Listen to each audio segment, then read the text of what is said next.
Itu upaya-upaya itu nanti kita rembukan dulu sama tim ya. Ada beberapa tim juga yang belum sempat hadir. Nah, nanti juga kami akan sampaikan itu di persidangan berikutnya.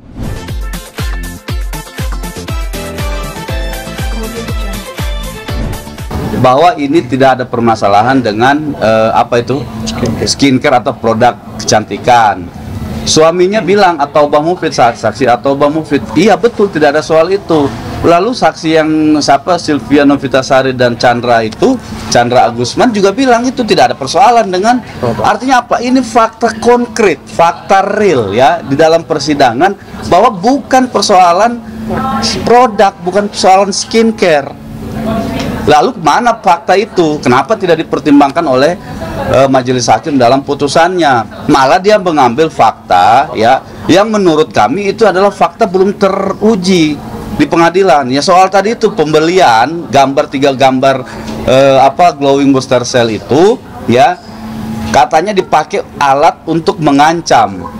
Ya kalau itu diambil sebagai dalil atau argumentasi dalam pertimbangan hukum bahwa ini adalah berkenaan dengan produk, ya berarti dakwaan ini sejak awal sudah tidak benar gitu loh. Itu yang kedua. Soal apa? Di dalam dakwaan dikatakan Nikita itu mau mengancam itu karena mau akan speak up.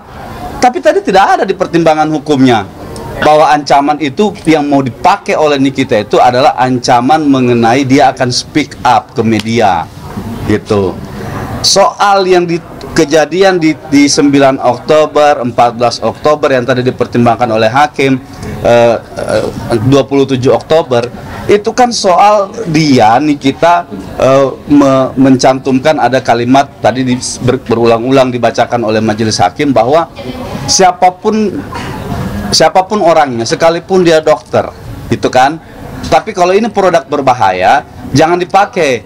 Susah banget sih sama netizen Indonesia, kan begitu. Kalau kalian mau kulitnya tetap sehat, tidak rusak, wajahnya tidak rusak, jangan gunakan produk ini. Lah kalau fakta itu yang diambil sebagai dasar pemikiran hakim bahwa ini adalah sebuah ancaman, maka runtuh harusnya dakwaan itu dari awal gitu. Karena apa? Karena di fakta persidangan sudah terbukti bertolak belakang, bukanlah soal skincare, tapi ini soal pribadi yang menurut Reja Gladys itulah permasalahan yang sebenarnya, bukan permasalahan terhadap produk atau skincare ini. Itu kita bicara fakta dulu di persidangan gitu. Nah, bagaimana kemudian pertimbangan hakim ini mengatakan bahwa karena dengan adanya pengiriman 3 gambar glowing booster cell dan 1 gambar nota pembelian itu, lalu itu dianggap sebagai sebuah alat untuk mengancam.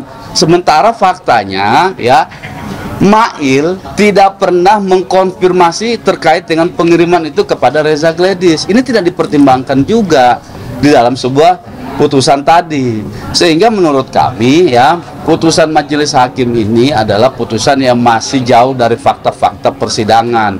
Ada tempatnya nanti untuk mengkoreksi itu.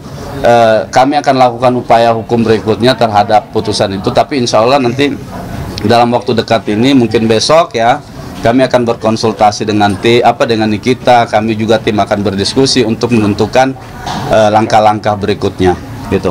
Bang, Mail dan Niki juga tadi tampak kecewa dengan putusan majelis hakim ya. Mail bilang juga harusnya ini saya bebas. Iya. Nah, itu gimana Bang sebagai kuasa hukum Bang? Iya, memang harusnya bebas. Karena kenapa? Kalau fakta hukum itu utuh disajikan dalam pertimbangan hukum tadi itu, maka itu arahnya adalah sebuah kesepakatan. Kami juga bingung ya ketika majelis hakim tadi membacakan putusannya berkenaan dengan pertimbangan hukum, tiba-tiba langsung masuk ke fakta bahwa terkait dengan percakapan ini dikait-kaitkan dengan percakapan yang sudah berapa tahun lalu antara Oki dan Mail, antara Niki dan Oki gitu kan.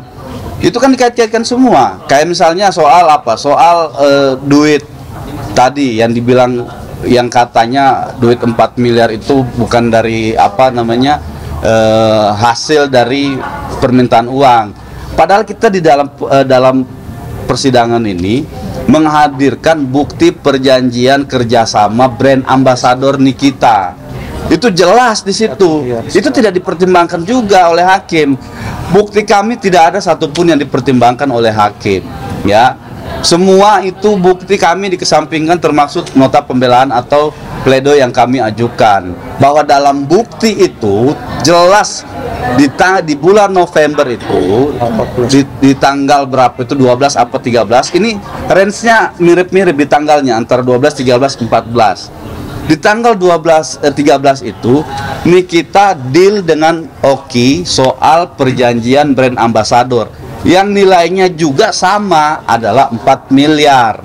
Lalu itu yang kemudian diasumsikan sebagai uang yang didapatkan dari hasil transaksi dengan Reza Gladys. Nah, ini kan keliru menurut kami. Padahal kami sudah buktikan di persidangan, kami mengajukan bukti perjanjian brand ambasador dengan Dr. Oki itu. Nah, maka tadi Mail bilang ya harus bebas nih, kita juga harus bebas gitu kalau ini dipertimbangkan secara utuh faktanya. Tapi kita lihat tadi faktanya tidak ada diambil soal bagaimana Reza Gladys dalam persidangan ini menyatakan saya sepakat. Itu pernyataan tegas loh dari dia. Tapi tidak diambil sebagai pertimbangan hukum oleh majelis hakim. Nah, itulah yang kami sampaikan tadi. Disampaikan juga oleh Mail, ya mestinya saya bebas. Karena Mail yang melakukan itu, bukan orang lain. Mail melakukan itu. Jadi ya dokter, oke kita deal ya, itu. Kalimat-kalimat ini kan menggambarkan apa ada ancaman, kan ancaman ini. Prosesnya ini adalah ancaman membuka rahasia. Kalau kita berbicara tarik mundur lagi, maka pertanyaan seriusnya rahasia mana yang harus ditakutkan atau yang belum terbongkar. Rahasia itu harus saya bersama Anda. Kalau saya punya sesuatu, ternyata di dalam barang milik saya ini adalah rahasia Anda. Kalau saya buka rahasia ini, maka Anda akan menjadi tercemar. Tapi kan fakta di persidangan sudah tidak eksis lagi, dia katakan sebagai sebuah rahasia gitu. Apalagi dia sendiri mengakui di awal-awal tahun 2024 sudah tidak dijual lagi produk itu gitu. Nah, maka ancamannya di mana? Itu kan fakta itu semua tidak dipertimbangkan dalam putusan majelis hakim ya, sehingga kami juga kecewalah dengan pertimbangan hukum seperti ini yang tidak utuh ya. Dalam hukum itu pertimbangannya kurang utuh atau tidak mempertimbangkan seluruh fakta-fakta yang ada gitu. Bang, kecewa tadi bilang kalau misalnya pesan yang tadi ya. Bang tadi bilang kalau misalnya akan ada gugatan baru yang mengejutkan karena kan TPPU ini sudah terbukti tidak ya Bang. Nah, itu apa Pak? Ada yang mau dilaporin Bang kata Mail? Ada, nanti kita masih rumuskan juga, memang ada itu. Cuman diskusi. Intinya apa? Intinya dalam proses ini baik Mail maupun terlebih lagi Nikita ya akan menggunakan semua hak hukumnya untuk mendapatkan keadilan ya, karena dia dalam kapasitas perkara ini sampai dengan hari ini meyakini dia tidak pernah melakukan apa yang dituduhkan oleh jaksa kepada dia itu. Jadi soal itu upaya-upaya itu nanti kita rembukan dulu sama tim ya, ada beberapa tim juga yang belum sempat hadir. Nah, nanti juga kami akan sampaikan itu di persidangan berikutnya, di pertemuan berikutnya. Artinya bakal ngajuin banding Bang apa gimana Bang? Apa? Ngajuin banding apa? Kemungkinan besar kita akan banding, tapi nanti besok ya saya belum bisa pastikan ini karena harus berkomunikasi juga sama Nikita gitu kan, sama tim juga harus memantapkan diri gitu. Ada ketakutan kondisi yang bertambah Bang? Mana? Kalau ngajuin banding. Kalau kita benar kenapa takut? Jangankan banding, mau di tingkat manapun kita ikut, tapi kita harus punya keyakinan dulu bahwa kami benar gitu. Jadi kalau kita merasa ada ketakutan nanti dinaikkan segala macam, berarti kita sendiri tidak yakin dengan kebenaran yang kita bawa begitu. Bahkan sampai kita juga buat surat kepada presiden, apakah karena memang tidak adanya itu salah satu bagian dari hak yang dipakai oleh Nikita, meminta perlindungan kepada presiden ya untuk memantau kasusnya dia ini ya.